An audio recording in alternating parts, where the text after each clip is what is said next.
We are designed to be in love. That's just the way it is. But before you can be in love with somebody, you've got to love yourself. And I know you've heard this over and over. Other people have said things like this, and it's true. The reason why people say it is because it is true. You've got to love yourself. Yeah, you have to, start doing things for you to make your life healthier, so that you know everything is connected inside of you. Your physical body, your mind, your emotions, your soul, they're all connected. So as soon as you start thinking, you know what, I'm going to live my life now. Yeah, I'm going to do things, and maybe I'm going to join a Zumba class, or maybe I'm going to try yoga, or I want to study. You know, I want to study the self, and I want to I want to make myself a better person. I want to make myself a high quality person, so that I can have a high quality lifestyle. That doesn't mean being rich. It just means having quality life. Yeah, a quality lifestyle. And as soon as you start thinking like that, you come up with ideas. Now it's up to you to act on it. Yeah, it's up to you to get up and say, okay, I'm looking for a meditation class. I'm looking for a Zumba class. I'm looking for, maybe there's a book reading class, or a group or something, or a meditation group, or just a group that goes walking in the mountains or whatever. It's just you know, make friends, or just first of all, you're doing this for you. Yeah. And when you're doing this, what's happening inside of you is you're starting to clean your house, your inner house. Yeah. You're starting to open up those cabinets and closets that you kept closed with all your emotional baggage thrown in there. And you're opening them up. And what you're doing is you're going to start to come to peace with it. Yeah. You're going to say, okay, all my ex girlfriends, I'm going to deal with this. You know, I'm gonna look at each one and say, what happened, and what can I learn from it? Yeah, what can I learn from this, and how do I make the best of this situation, and so forth. And then you find forgiveness, and forgiveness is not for them. Forgiveness is for you. Yeah, and you become light. Yeah, it's like you're a light being. Even if you're 300 pounds, you still are a light being. Yeah, you feel all this, it's all leaving you, and your closets are clean. They're ready to put in nice things. Yeah, or maybe you knock the closet down and have a bigger living room, or maybe you put a jacuzzi in there. How about that? You see what I mean? You're finding ways to come to peace with the past, and you're learning information, and this is helping you to increase your knowledge and your wisdom. As a result, your lifestyle quality increases. Yeah, you are coming to peace inside of yourself. And then, like attracts like, you will attract somebody. Or you're going to attract somebody no matter what. But if you want it nice, then you got to be nice. You got to clean your house, yeah, your inner house, and and you do that by coming to peace with your past. And then in that process, you're learning how to deal with difficulties. And as a result, you are ready to take on the difficulties if you have difficulties in your present life, a present time. Yeah. And then you have the skills for the future ones. And then you realize these are not bad things. Yeah. That's a part of life. And you realize that it's just something you need to finish. Yeah. It's a difficulty, no matter how much it hurts, how much it angers you, or how much it scares you, no matter what, you you're not afraid of it when you're this way. Yeah, and you have to express the emotion, whatever it is. As soon as you feel the impact, you express the emotion in a constructive way. That means don't hurt anybody, don't hurt yourself, don't hurt anything. Yeah, don't be tearing your pillow apart or things like that. Go hit a punching bag, but don't tear anything, don't destroy anything. Yeah, go for a run, go for a walk, go for a swim, cut wood. Yeah, do something that is constructive to get all that energy out, and then um, now you're going to start to bring in your mind, and you'll be able to establish clarity. And then you start thinking, what can I do with what I have? How do I make the best of this? And what can I learn from this? As soon as you start thinking like that, healing is on the way to your heart and your soul. Yeah? And you become emotionally developed because this is going to bless your body as well. Yeah? No joke. This is the real thing, man. Yeah? And then see, you're maintaining your your peaceful nature. Yeah, you're maintaining your being. Yeah, your yourself. You're nurturing it and you're maintaining it when you deal with difficulties in this way. And then you realize that difficulties result in blessings when you live this way. So either way you look at it, it's a blessing. Yeah. I mean, so we sometimes you receive things that are blessings to begin with, so you enjoy it. And other times we got to work for them, and those are difficulties. Yeah, the difficulties are blessings we have to work for, but they will result in blessings when we do the work. They will. That's natural law. And when you live this way, you're a healthy person. You're healthy emotionally.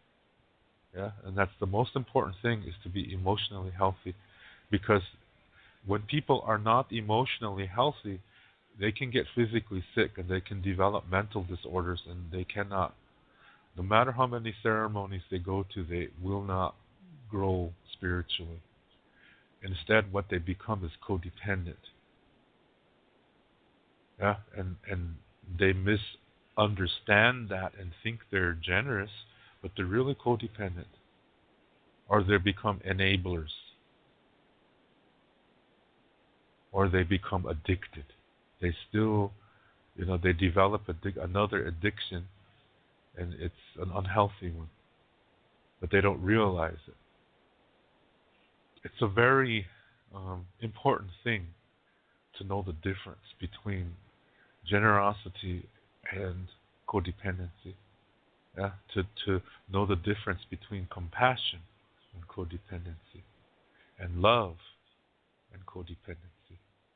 Because a lot of us, we see things in the media like movies and romance novels, and these perpetuate and promote very unhealthy and false ideas about what love is.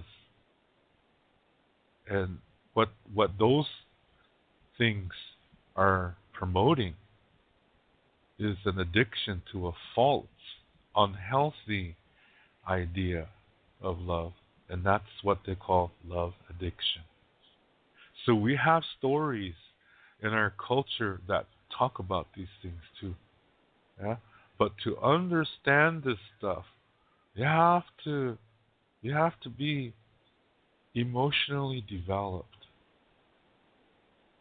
And that has to start within you. It's not in a book, it's not in a religion, it's not in a ceremony, it's not in any sacred item, it's inside of you. You are a sacred item, and your life is the ceremony. That's all that is necessary. Anything else leads you away from yourself. Yeah? where your physical body, your mind, your emotions, and your soul connect, is a very sacred place deep inside of you. This is your sacred center. And this is where healing is. This is where you go to establish and maintain your peace. Yeah? And this, a religion takes you away from that. A God takes you away from that. Yeah? A sacred item takes you away from that. A ceremony takes you away from that. That's why you don't need those things. What you need is yourself. And to live in this healthy way that I just explained. This is the human way to live. And it's not a religion. It's not a spirituality. It's a way to live. It's a lifestyle.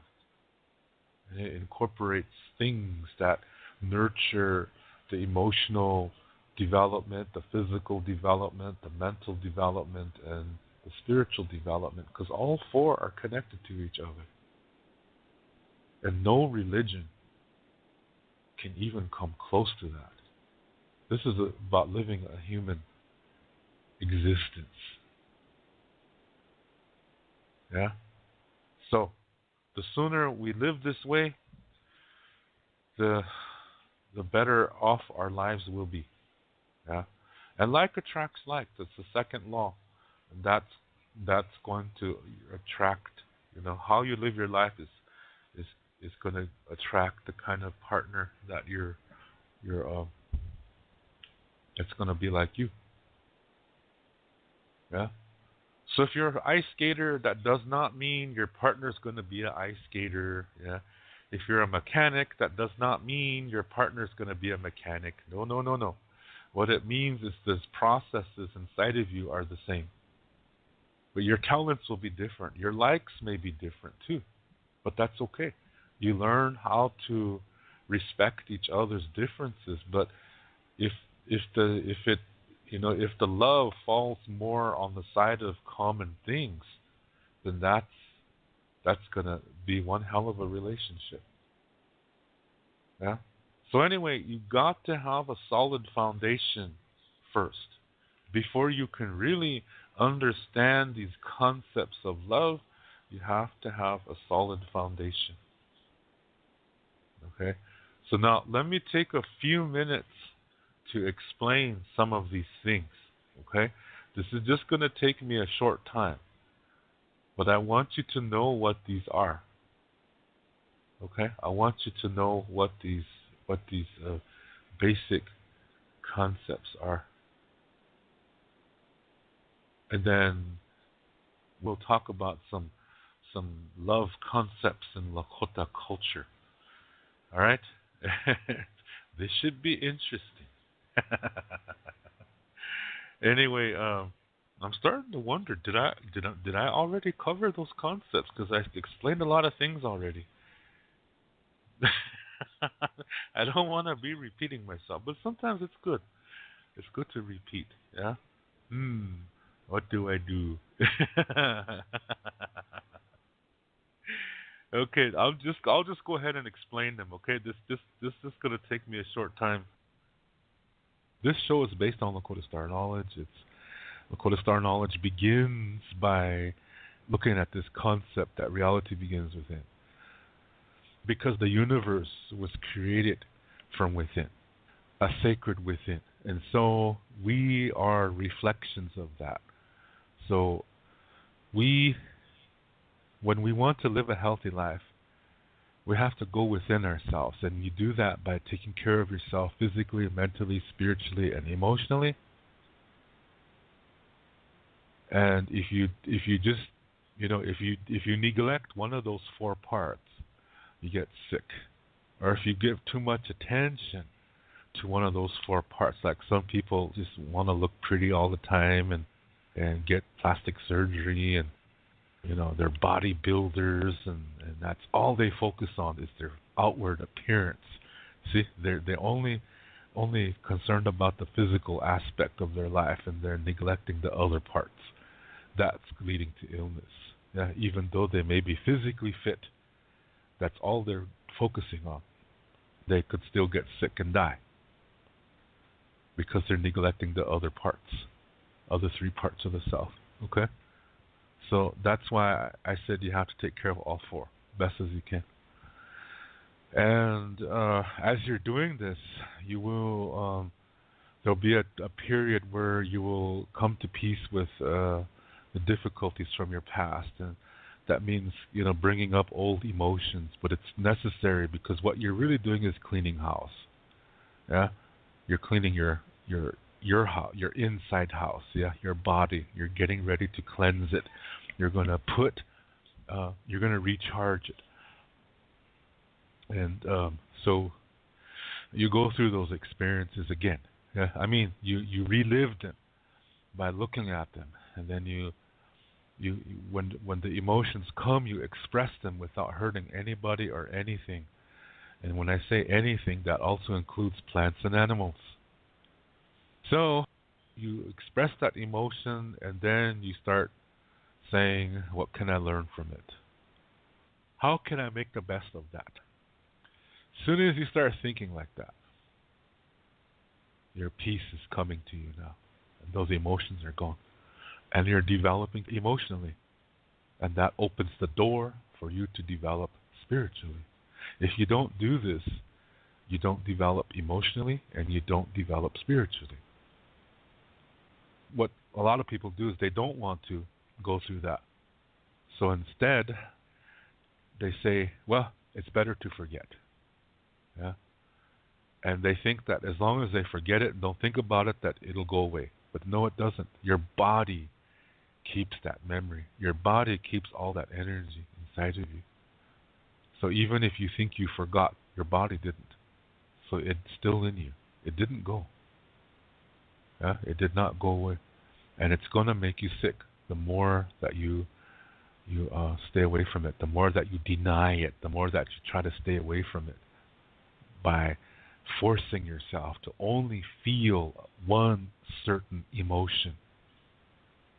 And when you do that, you see you're trapping that emotion to avoid looking into those difficult things. And that pushes your body into a denial, emotional denial, and you will get physically sick. You'll get mentally and emotionally sick too.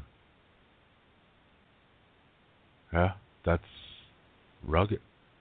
And since you're doing that, you're not developing emotionally, which means you're not developing spiritually.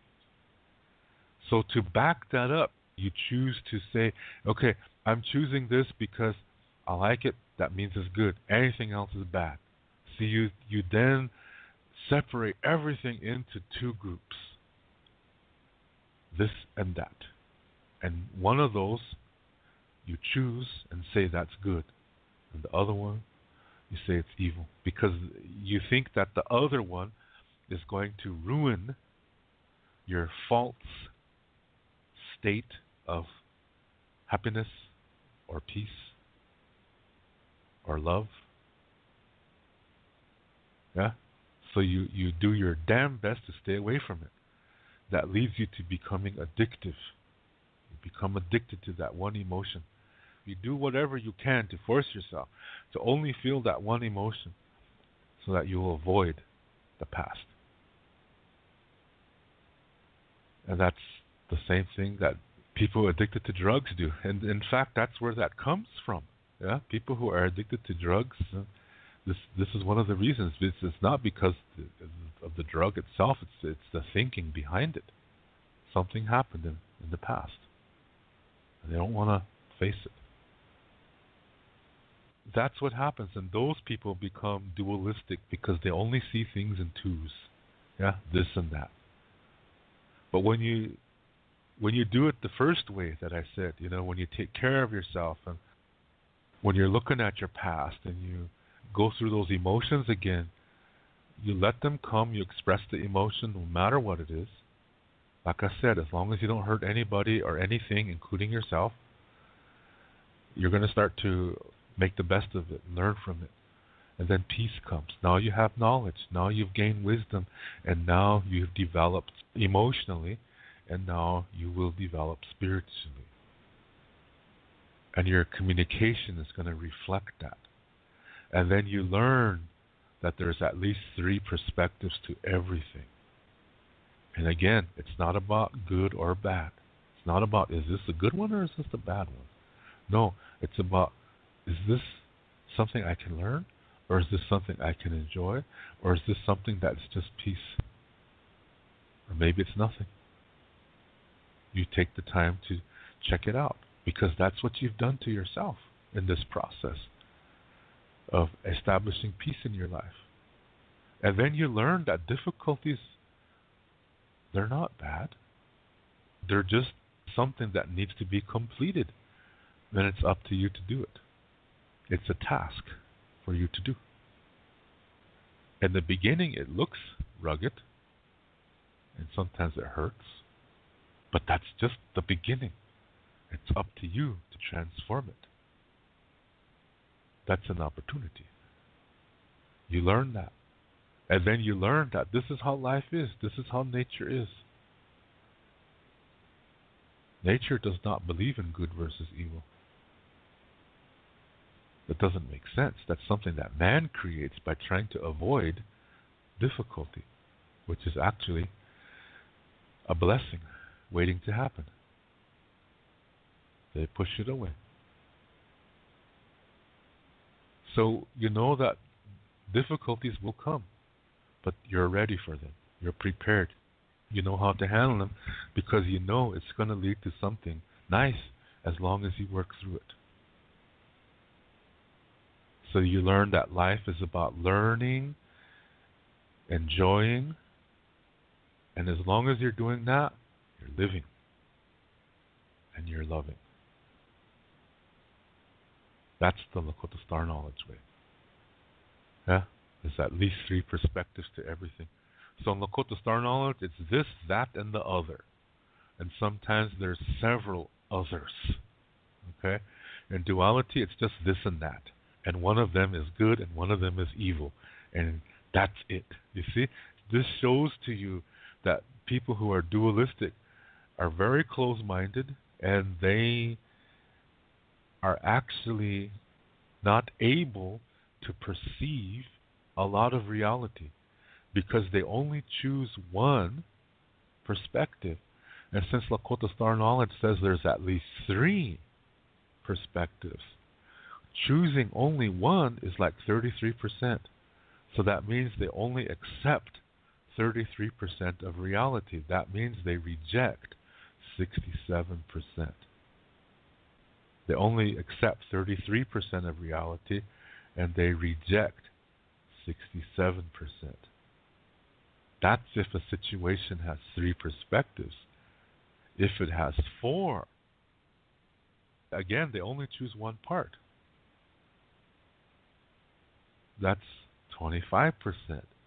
That means they only accept 25% of reality and they reject 75%. See, the more perspectives a situation has, the less of reality dualistic people actually accept. That's why they're so thick-headed. That's why they're close-minded. That's why they have this fear of the unknown, that they feel they must destroy it. They must control it. They must be above it. And they don't learn from it. That's duality. Let me explain something, because there's people that don't understand what the reservation is like. During the late 1800s, we could not leave the reservation in those days, and we were not allowed to have anything sharp or guns or anything, and so we weren't allowed to eat what our bodies are used to eating, which is wild game and wild fruit and wild vegetables. And so the food that American sent to us was really no good, yeah, health-wise. This really thick pork fat that, hardened, so it's like white. And in English we say it's lard. Yeah, I don't know the proper name for it, but you use that to fry foods, and it's really no good. Yeah, health-wise, it smells good, it tastes good, but it's for your body, it's horrible. And as a result, Indians began to develop diabetes and hypertension and heart disease. And then in April 10th, 1883, our spirituality and our language became illegal. They declared it illegal. America declared it illegal, which is ironic because America allegedly was founded upon the freedom of speech and religion and other freedoms. But those of you that really know the true American history know that that's all bullshit too. Yeah, they came over here to make money. Yeah, they didn't come here for freedom. They came here to make money. It's all about making money. Yeah, in the dualistic world. So that's the reason why the British colonists set up, so they could, have people farm for their these British companies, farm for products and then bring them back to England because England was running out of territory and there's too many people there, and so they saw this as a way to grow food elsewhere and then bring it back and sell it. Yeah, so it was all about making money. It never was really about religion and things like that. That's in some cases that was true, but that was not the real reason. Okay, so this shows that we were hit in the reservation physically, emotionally, and spiritually. Now, the self has four parts: the body, the mind, the emotional self, and the soul. Yeah, so we're hit physically with bad food. We can't do our ceremonies, and so we're hit spiritually, and we cannot speak our language, so we're hit emotionally. See, three of the four parts of the self were hit. Soon after, we became weak-minded. Yeah. And so the churches came around that time and saw us in our weakened minds and our weakened condition, and they took advantage of that. This is the same condition that cult leaders and terrorist leaders bring their new recruits to deprive them of things their body needs, and then they can control their minds. And so this is the condition we were in. So the priests took advantage of that. They learned our ways and said, okay, Indians, your Indian ways conflict with the Bible, so that means your Indian ways come from the devil. And culture and language cannot be separated, so your language also comes from the devil. Yeah, so they were telling us we were evil and that we could save ourselves and that life would be better for us if we followed their way. And in our weakened minds, we heard that and said, yes, we want to live better. And the churches then started, baptizing us, and then church offered a day where Indians could come together because they're separated from one another. Their community thinking spirit was broken by this law that separated us from one another. So going to church gave an opportunity for Indians to see each other at least once a week. And so they would stay at church all afternoon, maybe even all day, and make a big thing out of it. And they started to believe what the preachers were saying. And as a result, we became Christian. During that time period, if you were like a problem, if you didn't fall into rank, or if you were kind of difficult concerning this Christianization process, or if you represented something that was not in line with the Christians and you openly rebelled against it, America created this mental asylum and located in Canton, South Dakota. And this was for any Indian who did not go with the program, basically. They sent you there to die. Meaning, once you're committed there, you're not coming out. You're there for the rest of your life. And those conditions were just as bad as, mental asylums all over the world. In those days, they were horrible places. And sometimes there were rooms where there's no bathroom, and they never cleaned it. Things like that. So a lot of medicine men and women, holy men and women were sent there. Anybody who tried to do anything to the churches were sent there. This is like, say you have a flock of sheep and there's a troublemaker in there, so you get that troublemaker out of there and do away with it. That's what they did on the reservations. So in the 1930s, 1920s, 1930s, by then we could leave the reservation, but we were extremely Christian. So when you go to a reservation today and you see an old person, they're not the connection to our ancient past. No, no, no. You do the math. Yeah, it's 2015. So if you see a Lakota person today who's 75 years old, that would mean they were born in the year 1940. That was a time period where it was very Christian on the reservations. Okay? And also remember, the language was illegal. So a lot of these old people, they couldn't speak the language. Some do, okay? Because they spoke it at home. But not all of them. Not all elders today can speak their language. It's sad to see that. But that's the way it is. So that's what happened on the reservations.